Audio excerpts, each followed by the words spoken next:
Hey, in this video I'll talk about Aster. Right now I'm on the treadmill and I'm checking out some trades, looking for things I can actually buy.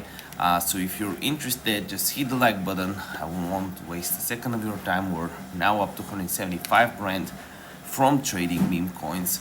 Aster's broke the $2 and the question is, what is going to happen now? So we'll go to the 12-hour, 6-hour, 9-hour, and we'll try to find some alpha in any of these time frames. But the thing that I'm seeing right now, and this video is no financial advice, is that now we just started getting a lot of shorts being open right here. We can see that this candle right here isn't longs just taking profit. It's mostly shorts being open as far as the CDV goes.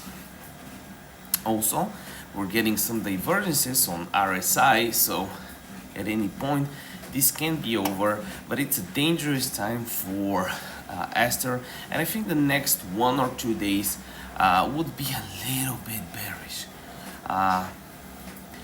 Basically, it all started here. The bearish trend started here as soon as VOOX started curving down, actually right here. That's on the 3-hour chart.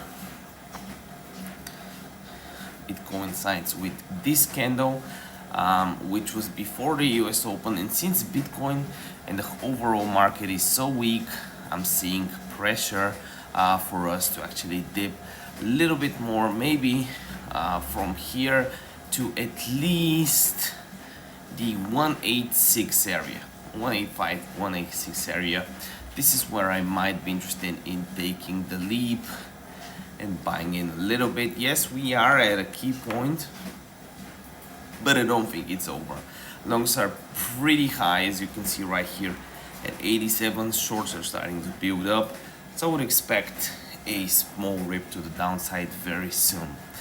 Also, right now we have crazy bonuses from Deep Trade X. They're giving away 100k in early bird bonuses. They are the only platform where you can create your own AI. They have the Deep Trade X AI, where you can create your own AI with prompts. Definitely worth checking out as soon as you can. Check them out, and you can see and choose from real tested strategies. See you next video.